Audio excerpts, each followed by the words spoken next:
We brought public school officials to become partners. The mayor's office signed an outreach worker for strategic planning.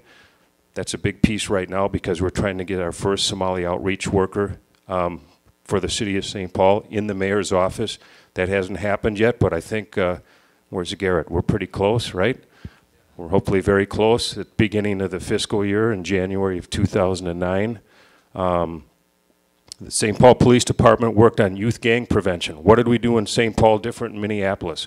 Why haven't we not had the homicides in St. Paul that have happened in Minneapolis? Number one, because our elder group said, Chief Smith, from 9 o'clock until early in the morning, we have all these people from Minneapolis that come to our parking lots. They recruit our children. They come into our building. They're disrespectful to women, and they're just causing a lot of problems. And many of them were from Minneapolis, recruiting our St. Paul Somali youth. So that's where we put our efforts in.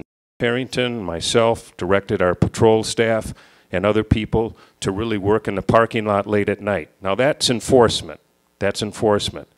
But then we have our great program, gang reduction, education, and training. We've had some Somali youth now that are in our St. Paul public school system that are part of that program. We just graduated a program of 295 students just recently where they, number one, have relationships with police officers on a positive level. Number two, it's a partnership with the public school system.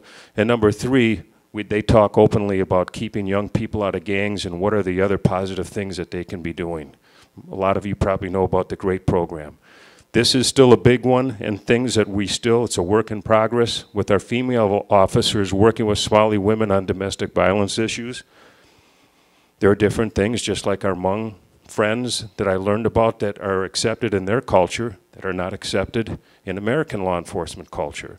So those are some of the things that we try to work through. In fact, we've had some meetings and talk about what do we do in American law enforcement, and I've learned some things and some not so nice things that have happened in Somalia for many of my elder friends here, that it's the law enforcement or the breakdown is probably a better term in their own country.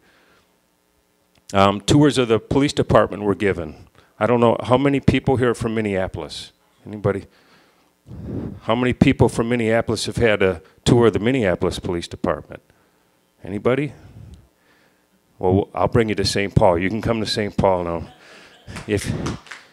And I'll promise you a tour of our department. Small token, right? But important. Because it shows I'm not hiding. We're not hiding anything in the police department. We work for you. It's not vice versa.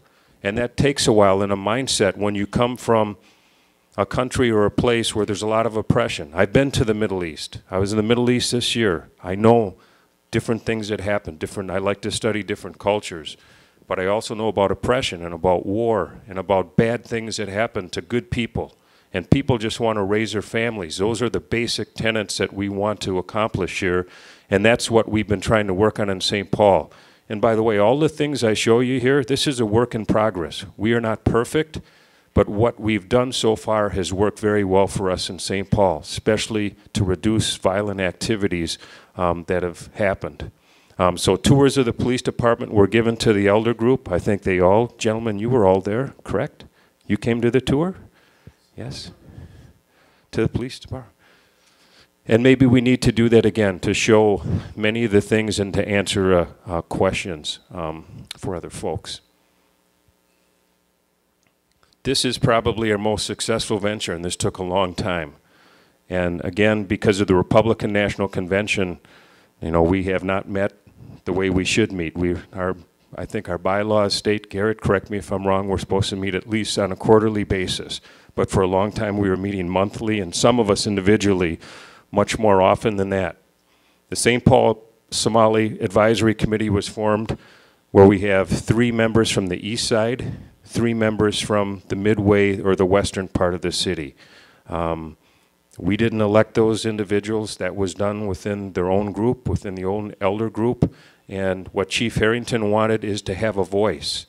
He wanted one group to have a voice to say, these are the issues we need to work on right now currently in the community. They also would be a conduit to the mayor's office. I showed you the pictures early on. The mayor has been involved. We want him to become more involved. And the number one issue right now is to have at least one and hopefully maybe two Somali outreach workers through City Hall so that we have one voice. So when people come to St. Paul, new Somali friends come every day. They have some place to call to say, you need to go to the Paul and Sheila Wellstone facility because they have a food shelf, if that's what the issue is. You need to go here if you need problems with your children or information about how to enroll your children in school and to get help so that they're not thrown into 12th grade if they should be at a 9th grade level. Those are the things we need one person to do. We've had that in the Hmong community. It's just something that I've been working with Garrett and others, Mohammed, and kind of doing that side political thing, because it's very political, to do that. And I think that starting in January 2009, hopefully that dream is going to become a reality. The Hubert Humphrey Job Corps Center, we had a relationship, something we have to revisit. Some of the young people that had problems in school, Hubert Humphrey Job Corps Center, right by the Minnesota State Fair. Great opportunity. They already had Somali instructors, so there wasn't a language issue, and it gave young people an opportunity not only to bring some money to their families, but to get educated at the same time. And then WorkSource Solutions offered job training and employment placements. We can go to the next slide. These are the future needs. These are the things that really the Somali outreach worker, city government needs to do, because one of the things that really has been an issue, I think, in Ramsey County and Hennepin County is there's all sorts of different organizations. Nobody knows where to go for one individual thing. Somebody may tell you, Mohammed may tell you, go to this organization, the MAS organization, let's say MAS for this, and that has to do with a lot of education for youth. Or if you need help with job training skills because you want to find a job, you get referred to somebody else. There's no one central place to go for resources, and that shouldn't happen. So that's one of the issues. That's a big thing. Daycare for working parents, big issue. Many of the Somali women are working right now. Somali fathers that are working, they need places for their children so that one person, if they both want to work, doesn't have to stay at home. Education for St. Paul residents on the Somali culture.